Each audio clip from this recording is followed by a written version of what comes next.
All right, good morning, everyone. Welcome to Kabbalah Café. So I cannot think of a better way to get this week started than together with you guys, right? Best way, best possible way. And by studying, hey, Deborah, good to see you. And by studying some Kabbalah. So today we have a conversation that is going to kind of focus on the idea of tears.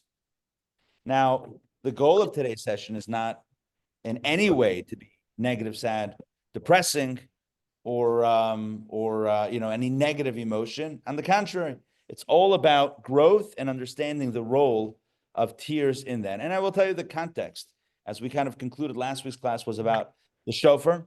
And so as we talk about that, by the way, I'm going to tell the story of your great Reb Zev Wolf Kitzes. I'm going to tell the story today. Absolutely. You will get a shout out.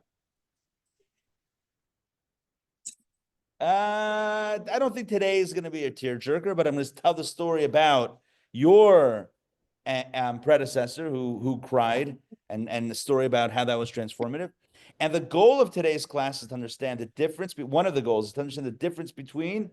There's two Hebrew words. One is called mirirut, and one is called atzvut.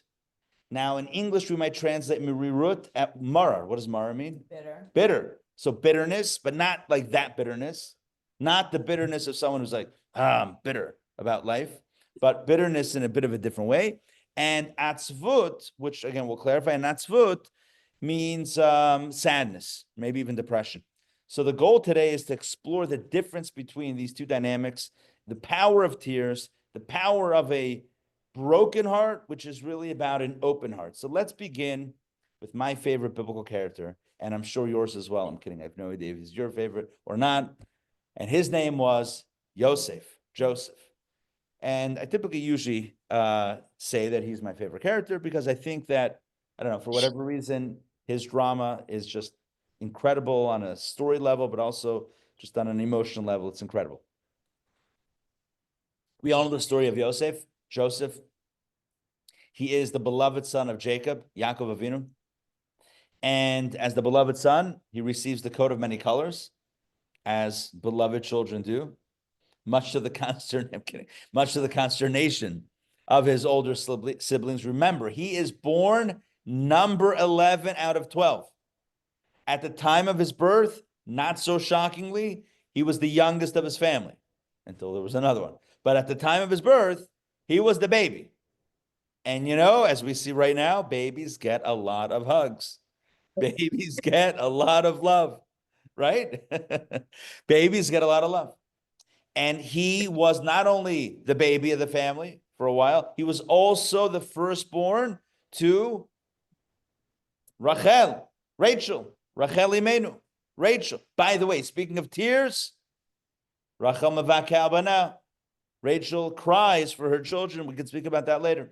So Rachel's oldest son, she has two children. The second one, Benjamin Binyamin, she dies while giving birth to him. The first is Joseph. Joseph is beloved by his father. He receives the coat of many colors, but it's not just the coat that he receives. It's a lot of attention and a lot of learning. The primary Torah learning between father and son happens between Yaakov and Yosef. That's where the primary learning happens. The brothers are a little bit vexed, maybe more not vexed as in confused, but disillusioned, not happy. They want to kill him. They eventually settle on selling him as a slave. He ends up in Egypt. He then works for someone as a slave. He's then framed for a crime he didn't commit. He's thrown into prison. After that, eventually he becomes good to see you. Good morning, Toba. He becomes known as the dream interpreter. In fact, his official company name was Dream Interpreter of Egypt LLC. That was his thing. And that's it. He becomes a dream interpreter and becomes the viceroy of Egypt. As I've mentioned in previous classes, I don't remember which class and which context, but there is no one in the Torah who cries more than Yosef. Again and again. And his brothers come down years later to buy food. There's a famine. They come down to buy food. It says that he sees them, he recognized them, vehem lo hikiruhu, but they don't recognize him. I guess when they sold him, the simple understanding is that when they sold him as a slave, when he was 17, he didn't yet have a beard. Now he had a beard. And so they didn't recognize him. You know what I would look at without a beard? Can you imagine? I can't even imagine. Huh? Right, exactly. So look, they didn't recognize him. He sees them and he begins to speak harshly to them for whatever reason, for elaborate reasons, which we talked about in previous classes. And at multiple points in the conversations between him and his brothers, he has to remove himself to a side room to cry again and again and again. He asks about father and his younger brother, and they tell him, and he cries. He hears them talking about the regret that they have for what they did to him, and he cries. He cries again and again and again. And when his father comes down to Egypt eventually, they cry on each other's shoulders. There's so many tears with Yosef. And the commentaries point out something incredible. That very often when it comes to trauma, the heart closes. And the heart becomes less open. Because, one of the ways in which the human being protects him or herself is by closing off, by putting up barriers, putting up walls. You won't be able to get to me even if you tried, because I've been hurt too many times. I've been hurt one too many times before. You can imagine a vulnerable 17-year-old. Yes, he might have had dreams and he shared them with his brothers and they didn't like it, but he was 17. Remember, we were like at 17, right? We weren't always, thinking about, every ramification of our actions. He's sold as a slave.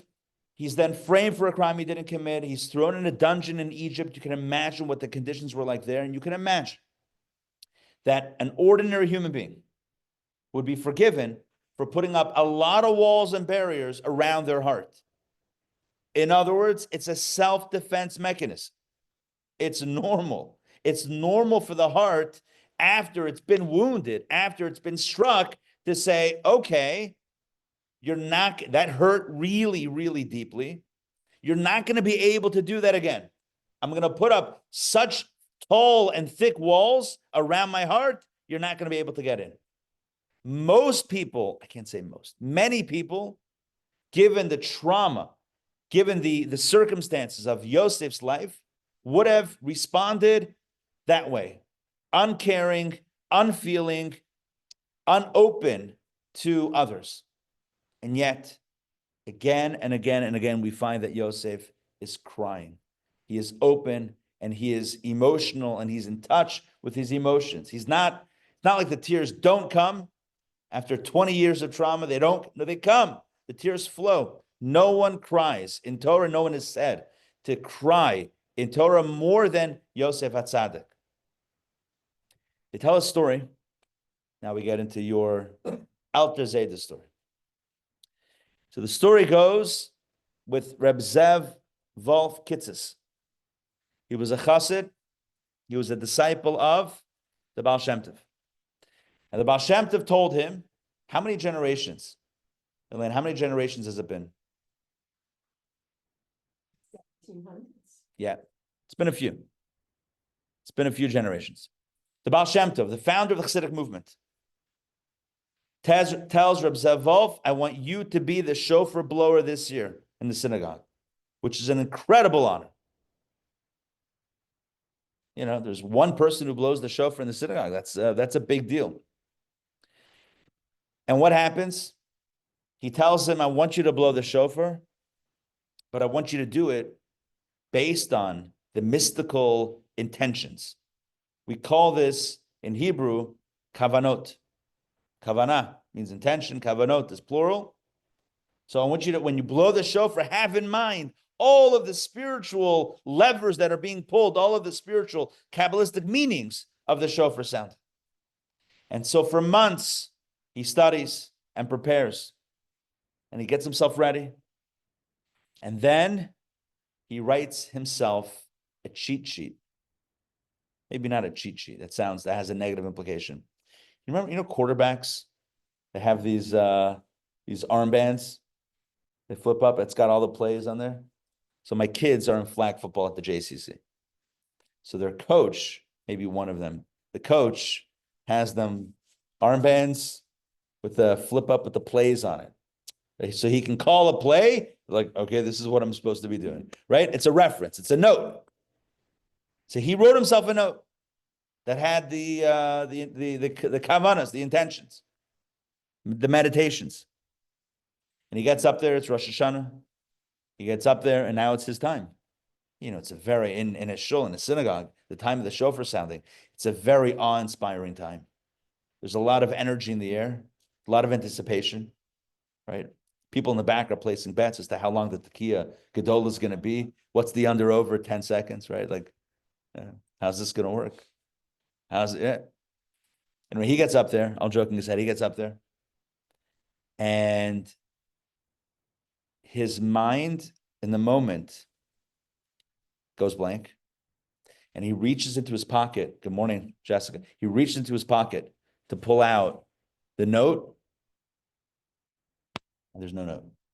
You ever have that experience where you're sure that you have something on you, and then you look and it's not on you? Like your wallet, your phone, your keys, your mystical and chauffeur intention note, right? Usually, right? Like a regular Tuesday, right? You couldn't find it. And he just begins sobbing, begins crying. He doesn't know what to do. He begins crying. And he's like,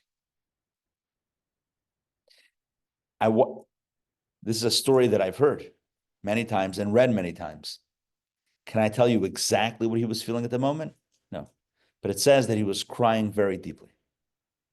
Baal Shem Tov, and he feels like at this point he can't blow the shofar because he doesn't know, right? He doesn't have the intentions.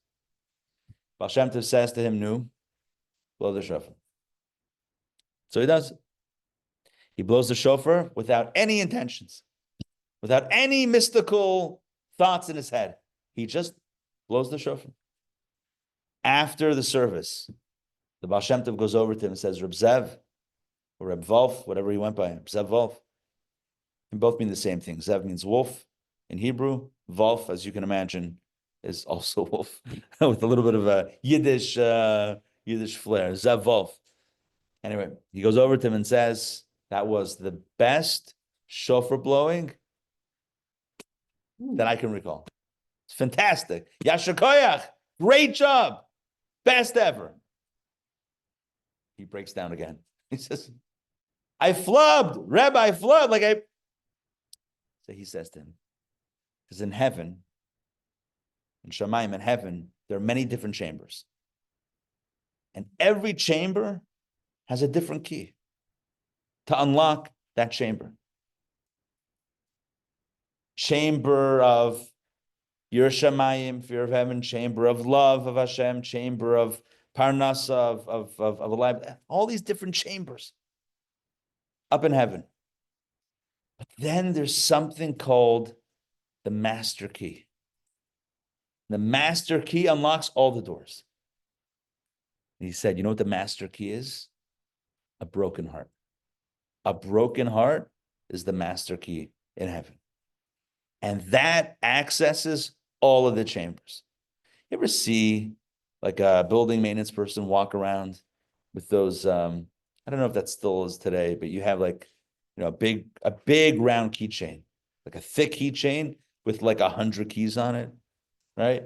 You got it dangling on the jangling. But then you have one key that unlocks them all.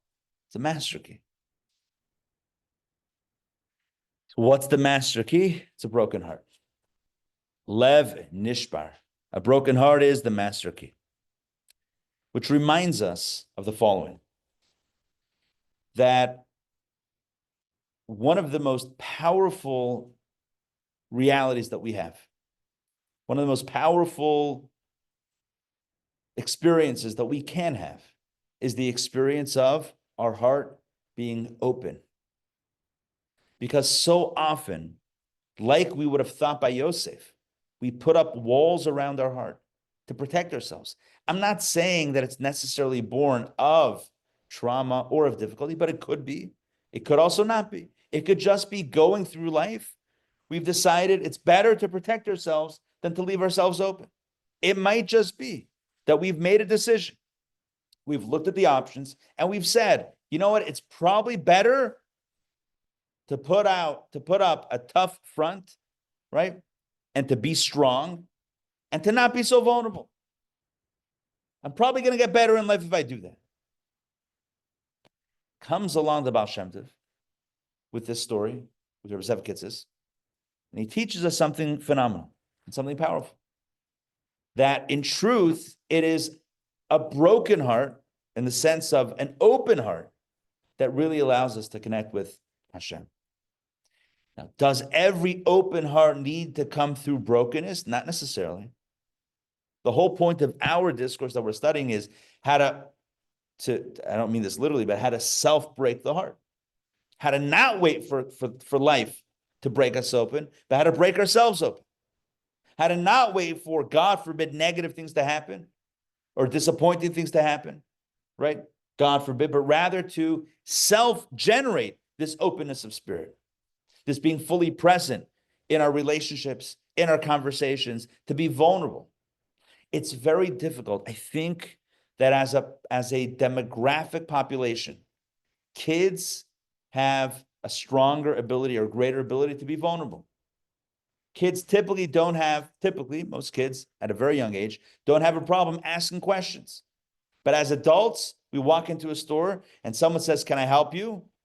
We begin getting embarrassed. "Can you help me?" No, I'm good. We get very defensive. Why? Someone asks if they can help you. "Oh, no, I can't say I need help." Oh, you know what's going to happen if I say yes? All the walls are going to come down. Next thing you know, I'm going to be pouring out my soul. And all they wanted to know is if you need to know where the coffee makers are. Like, I don't know. For whatever reason, as we get older, we construct walls, barriers to protect ourselves.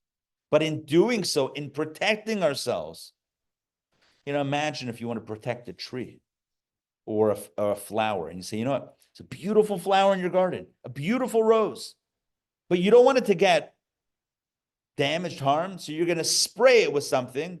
I don't know what this magical formula is. Spray it with something that freezes it, seals it, and freezes it. Great. You know what else just happened?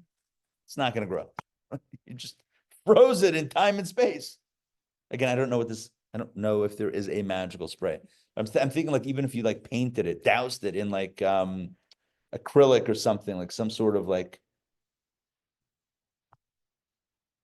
nail polish, something. Lacquer, thank you. Yes, lacquer. I'm going to preserve it in lacquer. Great. But again, you just kill the flower. It's not going to grow. So we have a choice. We can either protect ourselves, right?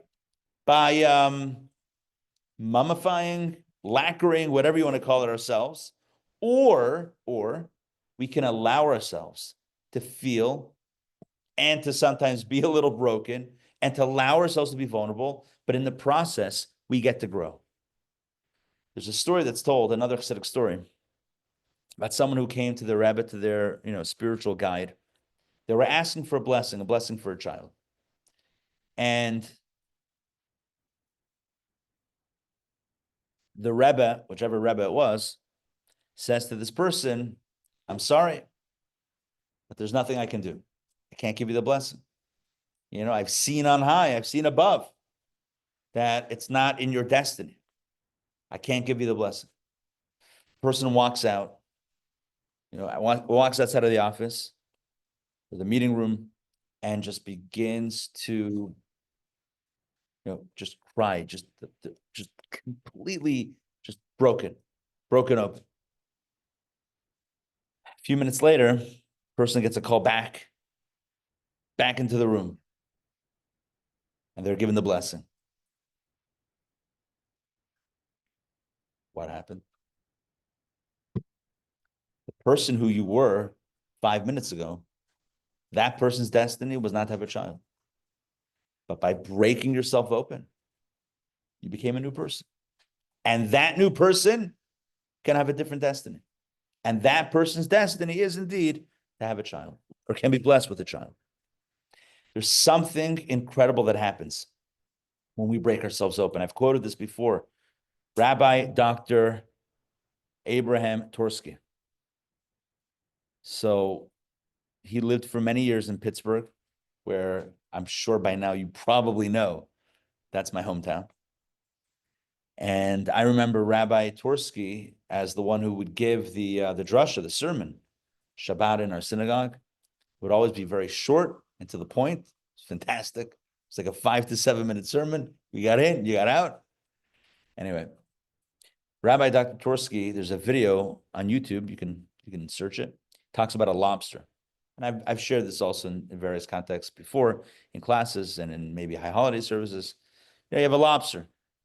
And the way it works with a lobster is that, when the lobster feels, I think it's a lobster. Yeah. Feels like as it grows, it gets uncomfortable in its hard shell. Kind of grow it. So what it does is it sheds the shell, and then it becomes exposed. It doesn't have a shell. So it has to hide behind kind of a rock or some sort of protective area until it can grow a new shell, and then it keeps on doing it. What's the impetus of shedding the shell? Is the pressure, it's growing too big for the shell. The discomfort is what what allows the growth to continue. The discomfort allows the growth. So he was saying, imagine if the lobster made sure that it never felt uncomfortable. He was a psychiatrist, and he also ran an addiction recovery center, Gateway Rehabilitation Institute in Pittsburgh. So he was saying, imagine if lobsters medicated, right, to make sure that they never felt any discomfort. You would never grow. There's something about the discomfort, something about being broken open that allows the growth. Obviously, here's the caveat, and here is the disclaimer. Got to be careful with this. We're not advocating that just complete, breaking open and breaking down, etc. But in a typical situation, the idea of going through life with lots of walls around ourselves or more open and more vulnerable, there's certainly something to be said, at least in our tradition, Jewish tradition, Kabbalistic tradition, and the Hasidic tradition, about being more open and more feeling and more vulnerable, even if it can set ourselves up to possibly get hurt. But you know what? There's no growth without discomfort. And if you never risk a broken heart, well, then you might never find what you're looking for. Sometimes you have to risk that. You put yourself out on the limb and you say, I love you. And you don't necessarily know what's going to come back, unless you always want to wait for the other one to go first. But then that's walls, right? That's walls around yourself. But being open to emotions, being open to others, being open to Hashem. And so I want to speak for a few moments now about the difference between merirut and atzvut. So in the book of Tanya, the Alter Rebbe, the founder of Chabad, so he explains the difference between these two realities. You have the reality of merirut. And again, I mentioned before, the word is related to marar, which means bitter. But in English, when we say that someone is bitter, that has a totally different connotation than the way it's used in the mystical tradition. Bitterness does not mean that you're actually bitter, like you're angry bitter. It would be more aptly translated, in emotional terms, as, I would say, a frustration with self that is ultimately a motivating factor in our growth. In other words, imagine a person, right? Imagine someone falls short in a certain area, Person fails. And because of that, they feel bad. But what's the feeling? The bad feeling is the frustration. Like, I know I can do better. Like, I know I should do better. Like, I'm frustrated within myself. I'm frustrated at myself for not stepping up. And that's going to motivate, let's say it's me, right? That's going to motivate me to want to do better next time. That's a positive life cycle. I messed up or I fell short. I felt frustrated about it. The frustration is born of a healthy self-image. I'm better than this. I can do better, right? It's not good that I fell short. Let me work on myself so that when the next opportunity comes around my way, I won't fall short. And then indeed, it translates into a better choice next time, or a better approach that I take the next time this comes up. That's a positive cycle. What's the negative cycle?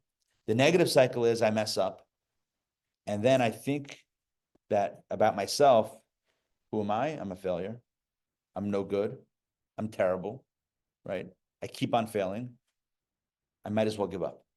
What's the point? What's the point of trying this again if I can't do it? Whatever it is. It could be from a physical, hobby or whatever it is. It could be relationship. It could be prayer. Somebody might say, I don't know how to pray. I walk into synagogue and people seem like they know what they're doing. I don't know what I'm doing.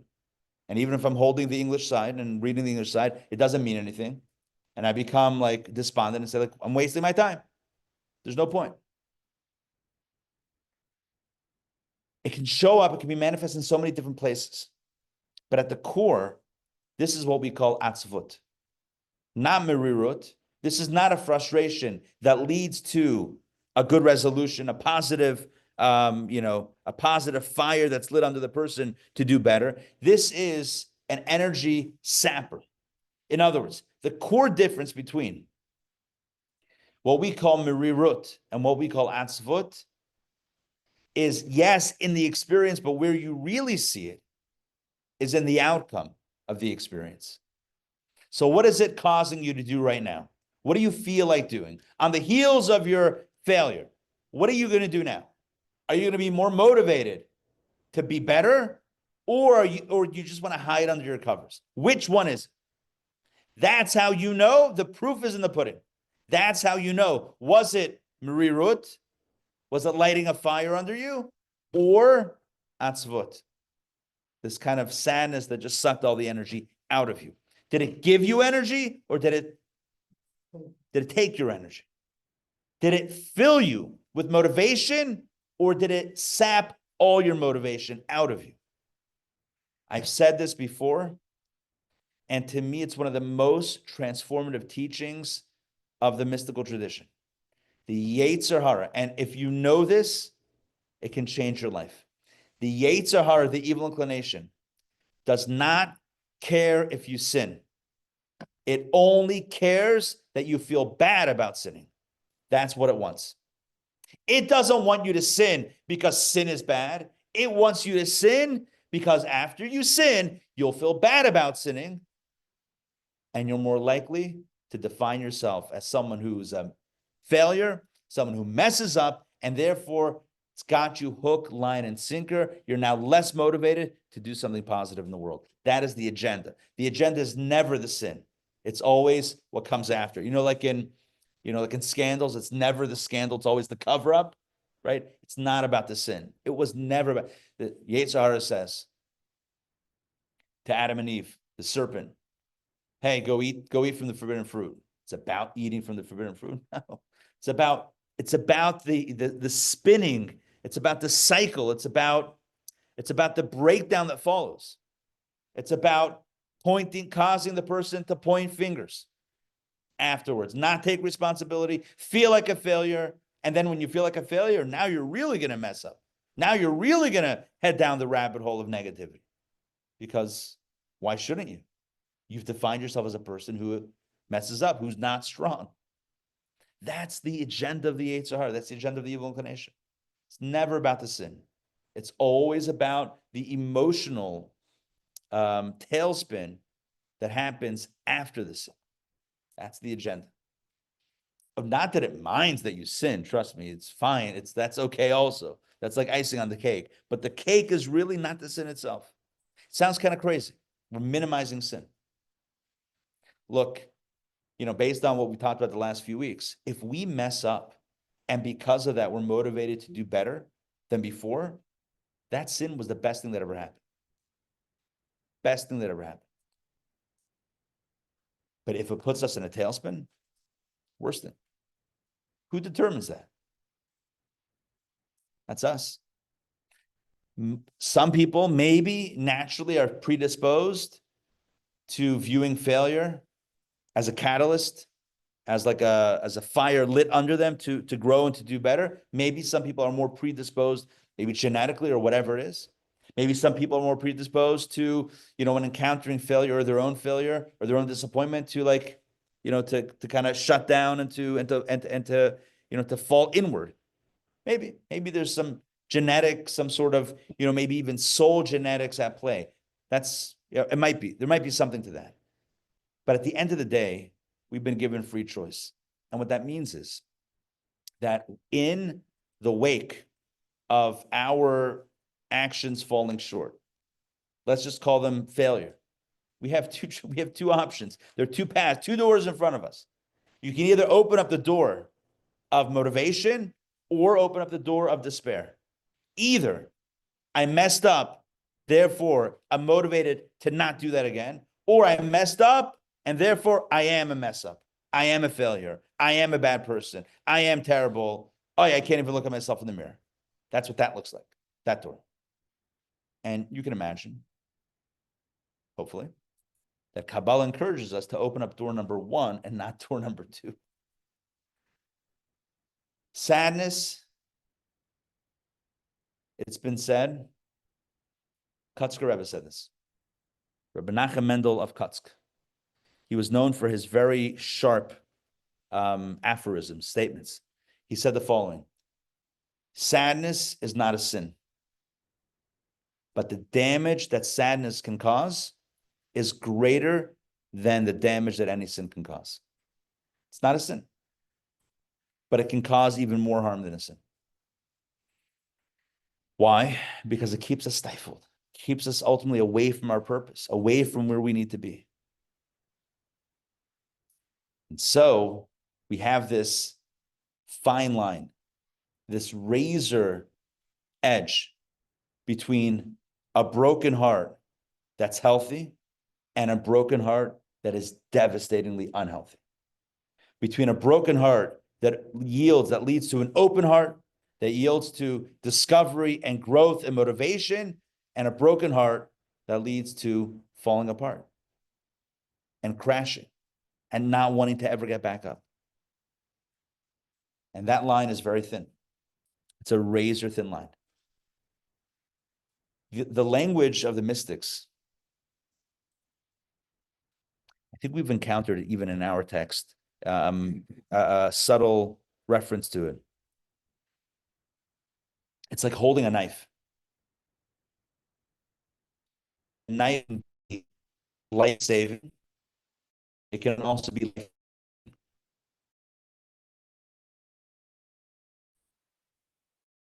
you can save a life with a knife. You can take a life with a knife. Depends on how you use it. The knife would be this idea of breaking the heart open.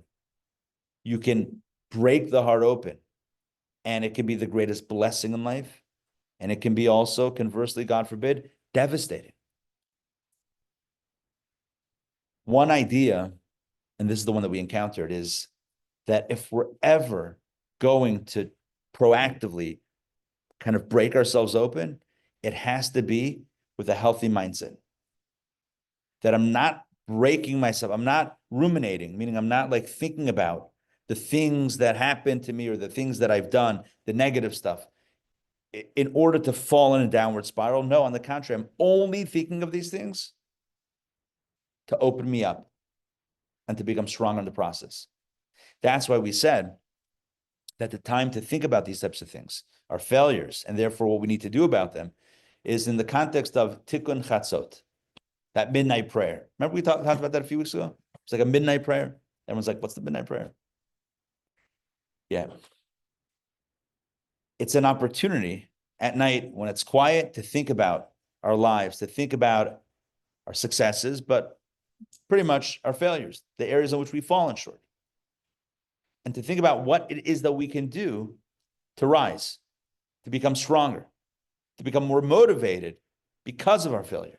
Not despite our failure, but because of our failure. Because we've fallen short, we're more motivated to do better. I said this example probably, I want to say 1,000 times, but it's probably not 1,000 times, but definitely 100 times. But the kicker who misses a kick, end of the game, you can win the game, tie game, Super Bowl. 33-yard kick. You're the kicker, right? Everyone else on the team, they're huge.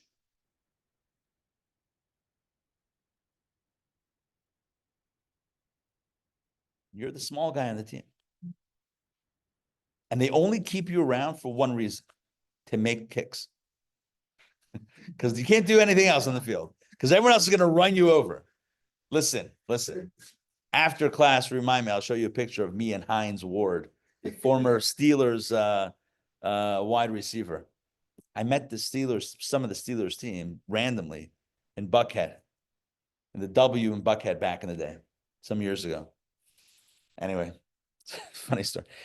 Leigh and I decided, like, we'll get a babysitter, we'll go out to the W in Buckhead. They had the whiskey or the bar, there's some sort of like rooftop lounge situation. We'll go out. We get there, it's closed. You got to be kidding me. It's been like 10 years. You got to be kidding me. It's closed, private party. I'm like, who's having a private party? Hines Ward and the Pittsburgh Steelers. I'm like, oh, okay. Actually, I may be okay with this. I might be okay with this. Anyway, sitting at the bar though, on the ground floor bar, the regular, the pedestrian bar was open. And sitting there, I think I've shared this story before, were a few of the offensive linemen for the Pittsburgh Steelers. These guys, even sitting down, you could tell, were of just huge. Then they stood up, like just solid, huge, tall and broad. And you're thinking, I mean, this is a perfect person to block someone. I mean, if you want someone to block someone, you got to get someone big. Because someone small, it's not going to work. But the smallest guy on the team is usually the kicker, right? Typically scrawny, a little bit, shorter, scrawnier, yeah. But can kick. So now you're that guy. You're the kicker. Tie game, Super Bowl, everyone's looking at you. The snap, the hold, the kick. Wide right. It's like Buffalo. I remember Buffalo Bills back in the day. Wide right one year, wide left another year. Man. What was that kicker's name? 1990, 1989, 1991. It's like a few years he missed all these kicks. Rough. Very rough. So now it's still tight. And you feel like a failure. You had one job, and it wasn't even that hard of a kick, but you missed it. In the moment, it got the better of you. And how do you look your teammates in the face, in the eyes? You're like, also, they're much bigger than you. So like, kidding, right? How do you, it's so embarrassing. And you know that there's like 150 million people, whatever it is, million people watching you. And they watch your failure. You mess up at your job, how many people know about it? You mess up at that job, instantly live, it's known and commented on and tweeted on, or X, whatever it's called, by millions of people. Can you imagine how emotionally jarring that is? How devastating that could be? And then it goes to overtime because it's still tied. And then your team, the other team gets the ball first. Let's just work within the rules here. Get the ball first. They don't score. So they turn the ball over. Then your team gets the ball. And now if you score any points, now you win the game because everyone got a chance. And your team goes down. And guess what? 33-yard field goal. Same position on the field. Well, another chance. Now what happens? How did you process the previous failure? Right? Did it devastate you? Did it break you down? Did it destroy you? Did it humiliate you? Did you want to crawl under your covers and lock your door and not let anyone in? If that happened, you might not be in the proper emotional state for that next kick. But if you have the ability to process it, not necessarily to put up walls, that's the other option. Block it out. Never happened. I don't know what you're talking about. Miss kick, never happened. I don't know if that's healthy. But if you can say, look, I missed that kick. I know what I did wrong. I can look at my mechanics. I can see what happened, because they have those tablets, instant replay. Look at it. You can see what happened with the mechanics of the kick. And you're a professional cook. You know exactly what you did when you look at that video. You can see exactly what you did wrong. So I know what I did wrong. I know how to fix it. I'm now excited about the next opportunity. I'm now excited about the fact that I have the next shot to be able to redeem myself. That's healthy. That's healthy. Imagine in life, if we went through life and instead of beating ourselves up for the moments in which we've fallen short, imagine if we were licking our chops, as it were, out of anticipation and excitement for the opportunity to get a second chance. How cool would that be? If instead of the trepidation and the fear of, oh no, I've been exposed, I'm a fraud, I'm no good. Because I think that's also part of it. I think that's also part of it. I think what's also driving this a little bit sometimes is a sense of maybe imposter syndrome. Maybe I'm not as good as I thought I was, or as people think I am, or as the persona that I show to the world. Maybe that's not really who I am. Maybe I really am just a failure. Maybe when we were little kids, we felt small and then we grew up, but there's something, the inner child in us still feels small and incapable. And maybe the moments of our, let's just call it failure, remind us very starkly of those younger moments in which we didn't feel capable. That's not healthy. It's not healthy. That's what we call atzvut. Sadness that borders on an inward spiral into a negative place, into wanting to shut down and not wanting to face the world, not wanting a second chance, right? Running away from second chances, believing that if I had a second chance, I will fail again. And I don't want to have that experience. Merirut is the fire. It's feeling, again, bitter is, has a different English connotation, but it's that feeling of disappointment. It's that feeling of failure that then motivates me to do better, to be better, to fix what I've done wrong. But in a way, it's also okay to feel the sadness too in the beginning, just not stay in the sadness. Correct. Now, the one thing that's very important to what along the lines of what you're saying is that a human being can't control their emotions, at least initially. In other words, if a person feels sad or broken about something, the question is, what do we do with that emotion? In other words, what do we do with it? Right? Do we utilize that?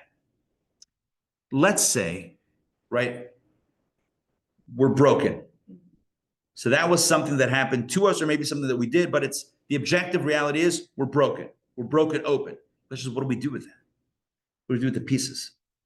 Right? Do we let them just, flounder like that? Or do you have the ability to put it together as a motivation, as a catalyst for that growth?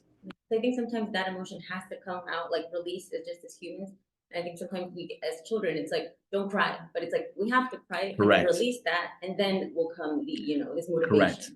I think it's really important to recognize kind of the way we started with this is like with the story with Reb Zev Kitzis and the story with the person that was asking for the blessing for a child, that oftentimes,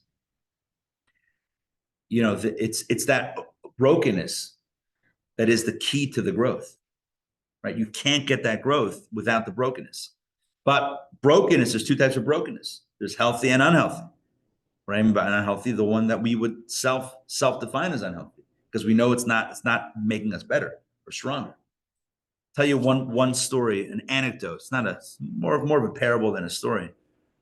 The parable goes that there was once this woman who every day she would go to the well or maybe to the river, and she would fill up 2 buckets of water and carry them back to her house. And the way she did it was there was like a pole, like a wooden pole, and the two buckets were attached to each side of the pole. She would go fill it up and then walk with it like kind of over her shoulders back to the house. Okay. Well, one of the buckets had a small hole in it, and it would leak. And by the time she got back to the house, there was almost no water left in that bucket because it was leaking. And the bucket, again, now we're getting to the psychology, into the mind of the bucket. The bucket always felt despondent.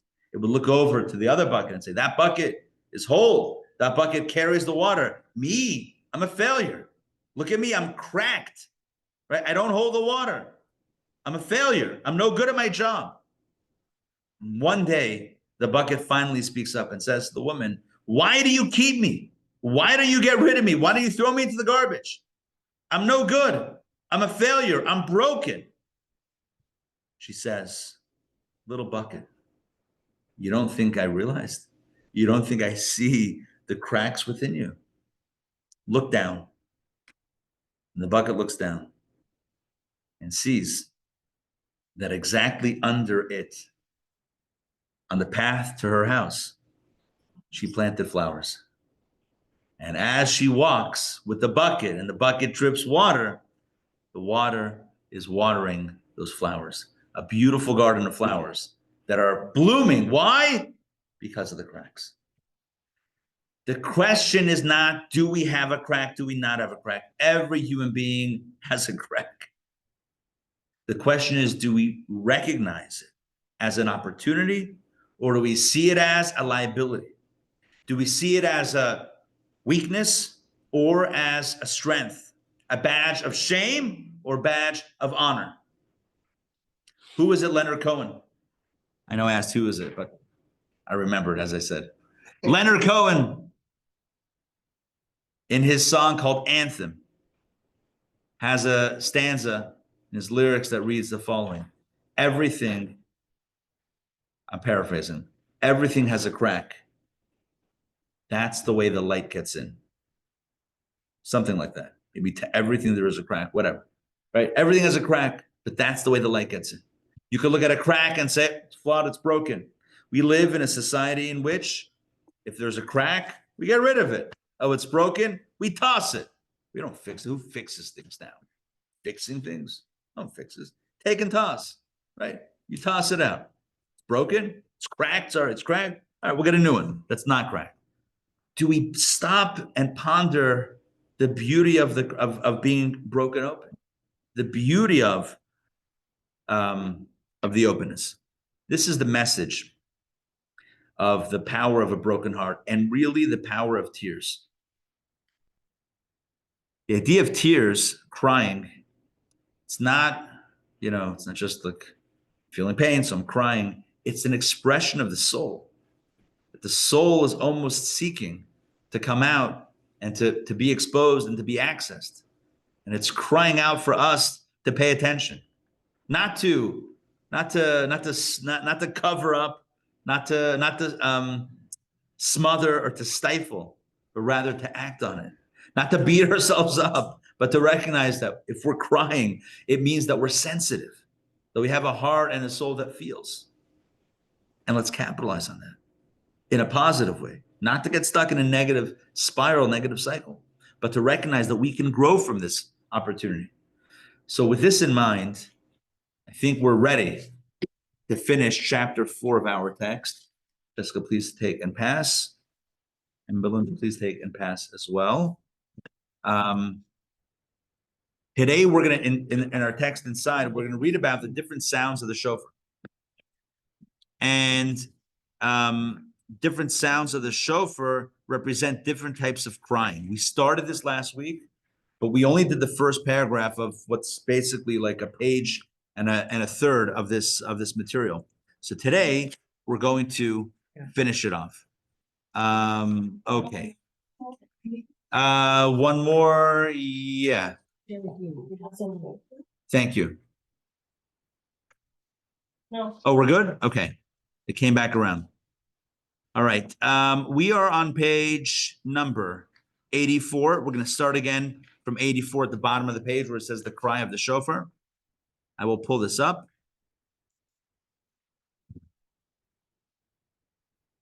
So understand this. Everything that we spoke about today, the idea of the power of a broken heart, the power of vulnerability, the power of disappointment in self that can be the greatest fire, the greatest catalyst to our growth.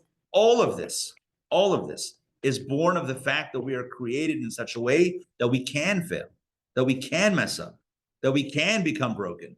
If we were created with perfection, if we were created with spiritual bubble wrap, which is probably has never been a phrase that has been uttered since the world was created, perhaps, right? If we were created with spiritual bubble wrap, like angels, that can't that can't fail, can't fall, can't mess up, right? Protected in such a way that we can never face adversity, then guess what? We would never have the opportunity to have this openness, to be broken open, and to have that light in that process. The shofar on Rosh Hashanah is modeled after human crying. Literally, the three sounds that we make, the tkiya, which is the long blast, the shvarim, which are the three shorter blasts, and the trua, which are the 9 really short blasts, are all symbolic of different types of cries. In fact, the Talmud, when it discusses how to blow the shofar, says, well, because we have different types of crying, so we'll do all the different types. That's why when you hear the shofar in Rosh Hashanah, in synagogue or shofar in the park or wherever you hear it, what are you going to hear? You're going to hear,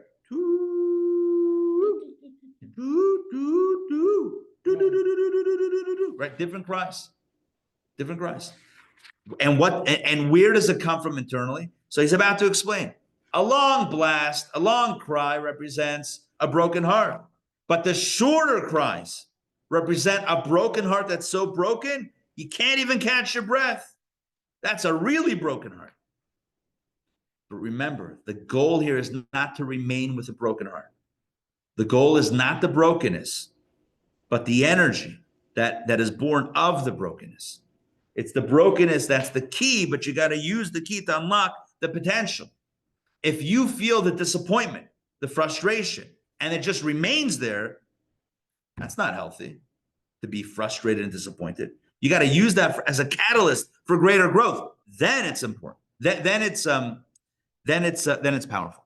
Let's read this cry of the shofar again. We read this first paragraph the bottom paragraph on 84 last week. We're going to pick it up again. This is the concept of the tekiah. A simple sound, an inner cry from the depths of the heart, which is produced by the above-mentioned distress, the distress over our falling short, our failures. In other words, a person takes to heart that they're not perfect, they've messed up, and that really, and you feel it, you're open, you're vulnerable, you feel it and you're broken, it comes out as a cry. Let's continue. Then come shavarim trua, the groaning and weeping sounds, different types of sounds, when the distress reaches even deeper into a person's soul, giving him no respite at all, to the point where he is unable to catch his breath, even to utter a simple cry. He can only groan and weep in short, broken sobs. We continue on 86 as we round up and round off chapter number 4 of our text. For example, when a person suffers some terrible pain, may the merciful one protect us, which touches him to his core, he emits a simple cry that cannot be expressed in words. He's circling back to the tekiah, right? So a person experiences, God forbid, some pain. I don't believe he's talking about physical pain. I think he's talking about something painful, right, in life that happens. So there's a cry, because you can't express it in words. A cry is deeper than words. So that's probably premise number 1. Premise number 1 is that a cry is deeper than words. It's kind of like what Judaism, what Kabbalah teaches about a song, about a tune. right? You have tunes that have melodies and tunes that don't. You probably heard some Hasidic melodies. The lyrics are always the same. Ay, ay, ay, ay, ay, right? Oh, yidda, ya, ya, yidda. Where are the lyrics? That's the point. Lyrics are very limiting. Lyrics only mean that and nothing else. It's whatever the words are, that's it. Oh yeah, maybe the words could have deeper meaning, sure, but you're stuck to the words. A wordless melody, a Hasidic melody, that captures an emotion of the heart that's much deeper than words, beyond words. You can't then limit it to a word. It's beyond words. Same thing was with a cry. If you have a pain that you can articulate, like, excuse me, you're stepping on my toe. Well, you can express that. It's not like you're not brokenhearted about that. But if something hits really deep and you can't even express it in words, how does it come out? As a cry. That's what the key is. Let's continue. Were it to affect only his external faculties, his intellect, and the faculties beneath it, he would be able to verbalize his pain. In other words, if it was only a more superficial type of pain, right? It's like, oh, excuse me, I think you took my parking spot. Okay, that's not like a deep, core pain. It's like, okay, right? Hopefully not parking spot, right? Although, sometimes people get crazy over that type of thing.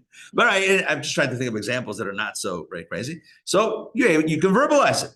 But since the anguish impinges upon the innermost core of his soul, it can be vented only with a plain cry, with a simple sound that cannot be expressed in words. It's a kol pashut. The simple cry or simple sound in English doesn't do justice to the Hebrew. Kol pashut means a pure voice, a voice that is unencumbered by the articulation of speech.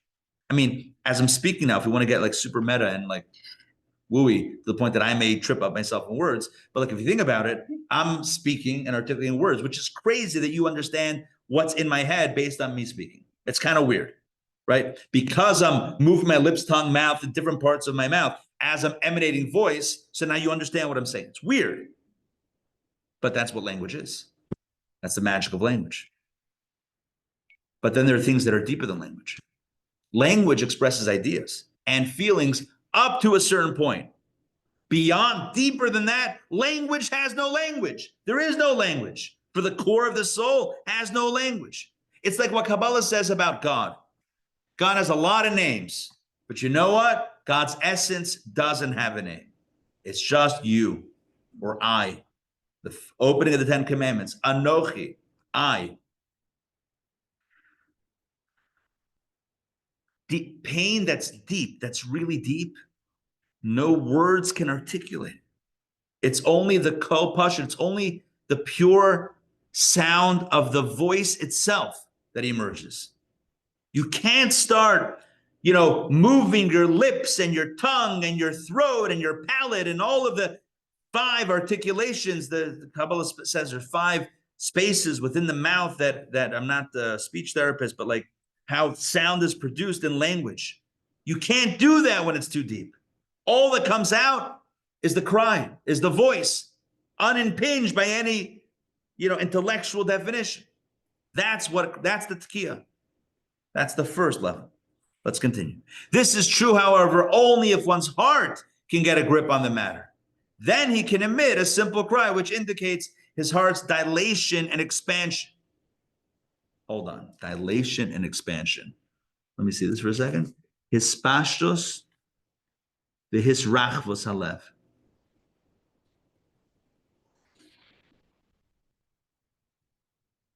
Dilation in this context means, again, openness. The heart is open enough.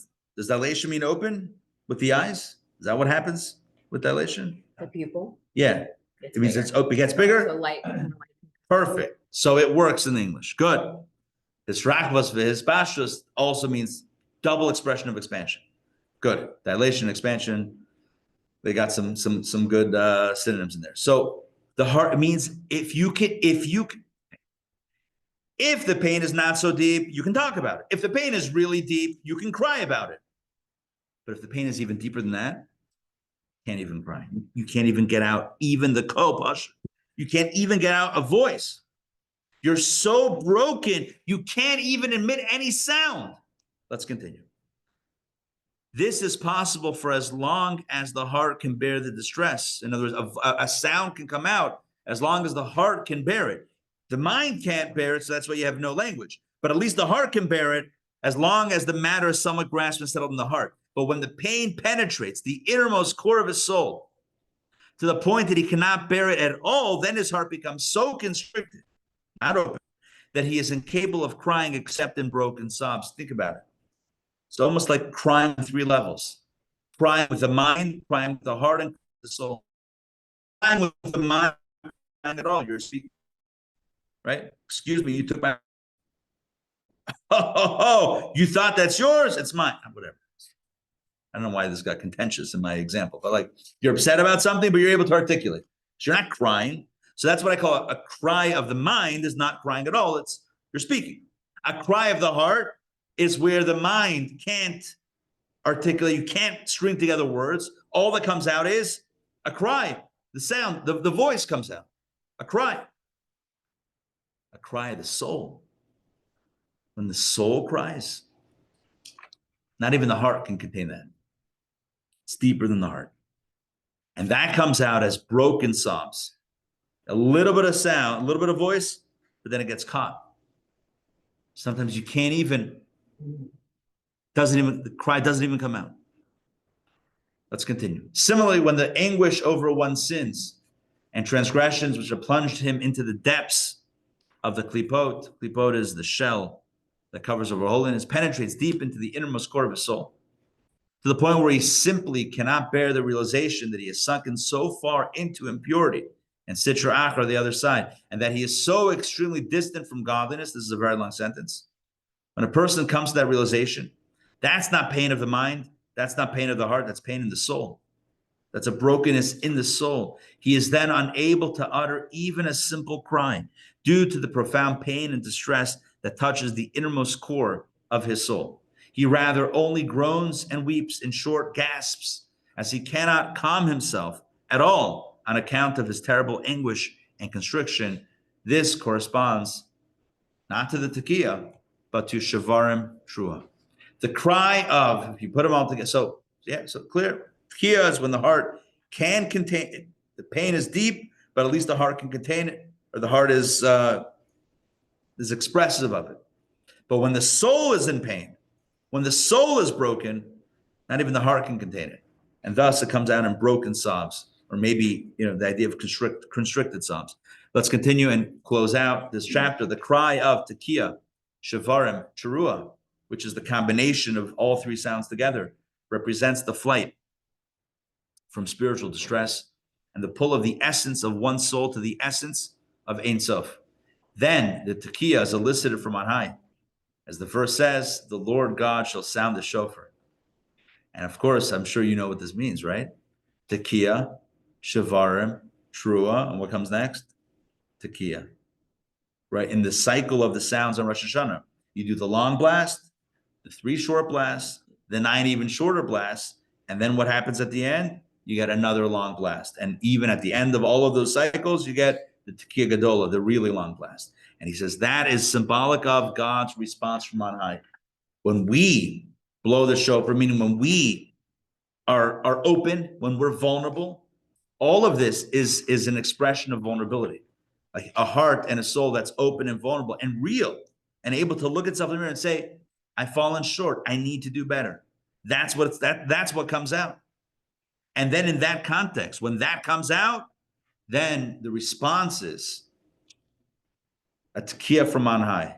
So we'll finish this up. Then the tekiah is elicited from high, as the verse says, the Lord God shall sound the shofar. This response from on high is the same idea expressed by the continuation of the aforementioned verse. God answered me with abounding relief. And in the Hebrew, the verse says, min hametzar karasika, from a place of distress, I call out to you, God. Anani hamerchavka, God answered me with abounding relief. That is the response from on high. So in short, Today, we spoke about the power of crying, the power of tears, and the message that's found in our tears, in our crying.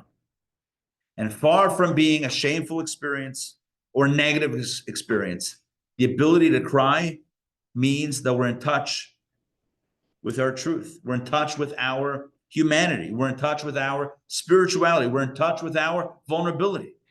And we're not pretending. We're not putting up walls. We're not becoming stoic for the sake of stoicism, but rather we are being open.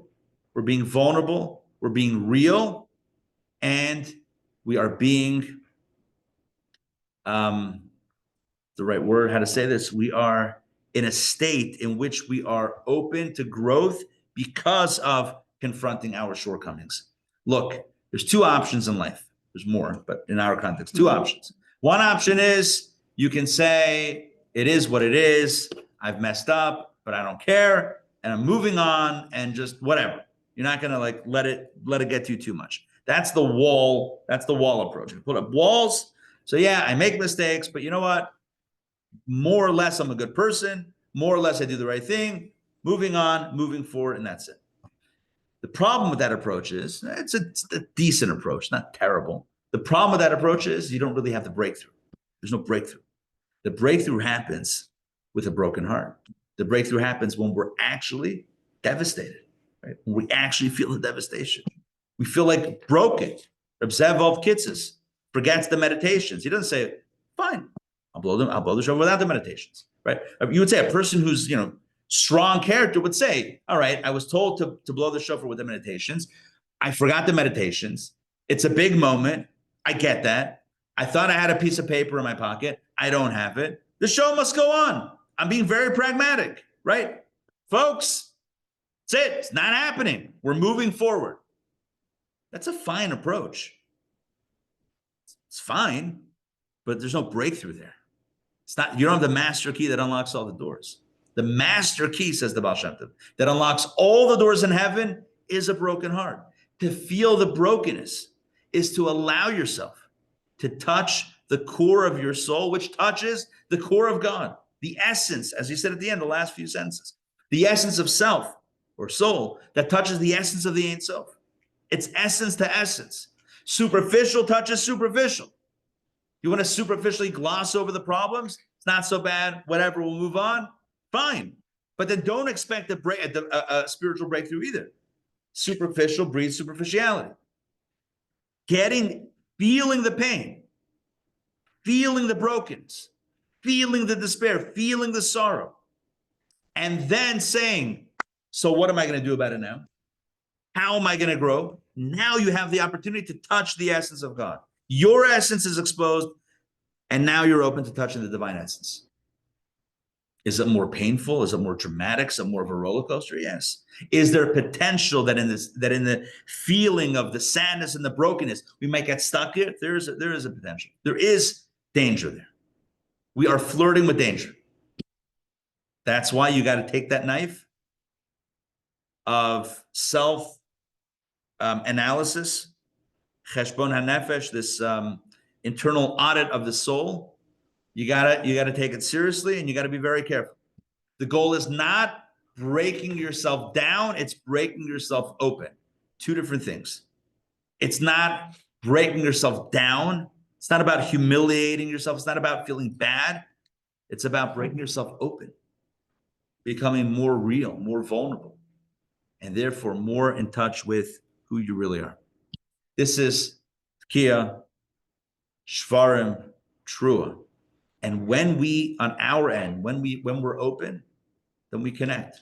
And when we connect and we have that breakthrough, then God answers us with the expansion of the Tekiah Gedolah. So, my blessing for us all is that we should have an openness of spirit. We should be kind to ourselves, but also be real with ourselves. This is not about beating ourselves up.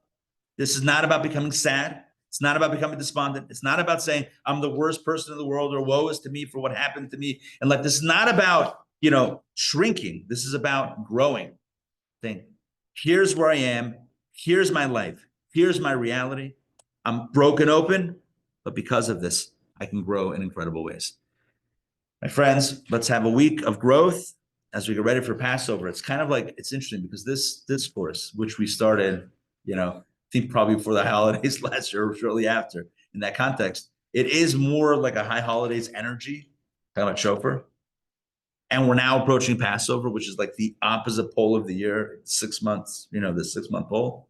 Passover, the idea of freedom and liberation. But in truth, the real freedom is the freedom of growth and being open. You guys want to stick around for one more story? Very quickly? I'll make it very quick. It's just happened with me Thursday. Oh, Dad, I think I told you the story. Like when it happened Thursday, yeah. So Thursday, I taught a lunch and learn at Coca-Cola World Headquarters in downtown. I've been teaching that lunch and learn for years now. We do it every 6 weeks or so. And so we did like our pre-Passover like inspiration. And so the class that I prepared was called Freedom of Discontent. The idea of the greatest freedom is not when we're complacent. You think like, what does it mean to be free? It means I could just relax. No, the greatest human freedom is not complacency, but it's discontent. To have a fire burning under you is always the greatest freedom. Fine. So I'm teaching, and in the middle of the class, kind of as the theme is becoming clear, someone there says, look at the wall. So I look at the wall. It's like a big conference room. Look at the wall. And on the wall is this huge sign. And the sign says, I'll show you a picture. 1 second.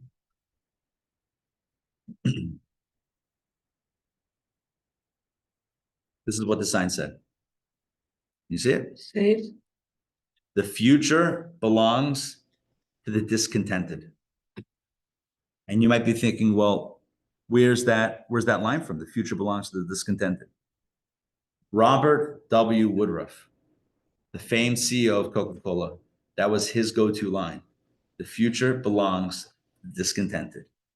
My handout title is the freedom of discontent. And we're in a room in which the motto on the wall says the future belongs to the discontented. Everybody had a weirded out moment in a good way, like, oh my God, this is so weird, including myself. And I think it reminds us of this incredible truth that at the end of the day, we have two options. We can be okay. You can be okay. I messed up, I'm okay. I'll do better next time, I'm okay. You can be okay. But if you're okay, you know what you're gonna have? Okay. If you're okay, you will be okay, but just okay. But if you can be discontent, maybe that's what merirut means. Not bitterness. Maybe discontentedness is the word, the translation. Atzvut we know means sadness and depression. But maybe merirut means being discontent. If we can be discontent, we can be dissatisfied with where we are, with what we've done. If we can feel the pain of the lack of being where we need to be, if we can feel that, but then translate that into action.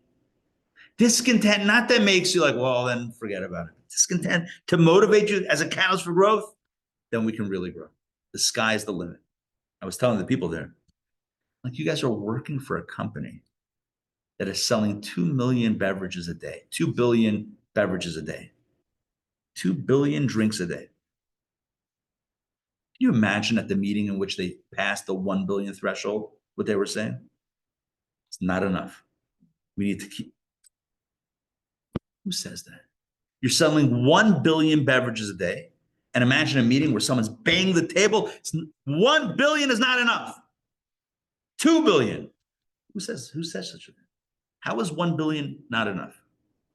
The freedom, the future belongs to the discontented is the motto of the company. I'm not putting a value judgment on this vis-a-vis. I'm just saying the concept of growth, a growth mindset. What we have is not enough. Where we are is not the ultimate of what we can achieve. That's a tremendous ability that we have within ourselves internally to keep on growing. You're talking about spiritual growth. Correct. Like not saying that like $1 trillion is not enough. You're saying spiritual growth. I'm translating this into spiritual growth, which was my class also on Thursday at the Coca-Cola company. It was about spiritual growth. It's about never becoming content with our accomplishments and not becoming content with our failures either, saying, I'm only human. I messed up. I'll do better. That's also a content mindset approach to the whole thing. We allow ourselves to really be broken open. Like, no, this wasn't okay. This wasn't good. But not to fall apart because of it, but to say, now how am I going to do better? Now we can grow. That's what tears, that's what the cry is, the cry of the shofar, the tekiah, shvarim, trua, and please God in our own lives. I'm sure we've all had our tekiah and shvarim and trua moments, the moments of brokenness and broken open, whether we broke ourselves open, whether life broke us open, whatever it is. Now it's time for God to send Anani v'merchavka. May God, in our own, for all of us in our own lives, send us the answers that we've all been looking for, whatever it is in our personal lives, collectively for the Jewish people, for the land of Israel, etc. May we all be answered with abundance as only God's hand can provide. Let us say, Amen. Amen. Thank you for joining me. Yes, For Kabbalah sure. Café. So inspiring. Thank you, thank you. Thank you, thank you, thank you. Mariana, it was so nice to see the baby. The same, the same. His first class, and his name is Alexander Joseph. And it was so Wow. beautiful that you start the class with Joseph. I remember that now. Yes, Alexander Yosef. That's right. Yeah. Absolutely. I hope see you soon. I hope. Yes. Please God. Please God. Dr. Maxey, good to see you as well. Dr. Alex. Oh, we have another Alexander. What do you mean? Look at this. Good to see you, Jessica. Alexander, good to see you. Dr. Doman, good to see you. Frank, Renata, Jennifer, Ray, Lucy, Natan, and Caroline. To see you all. Shavua Tov. Stay tuned. Check out the emails for like Passover boot camp and other stuff coming up soon. We'll get that going. All right. See you, Shavua Tov. Shavua You all have a- Tov.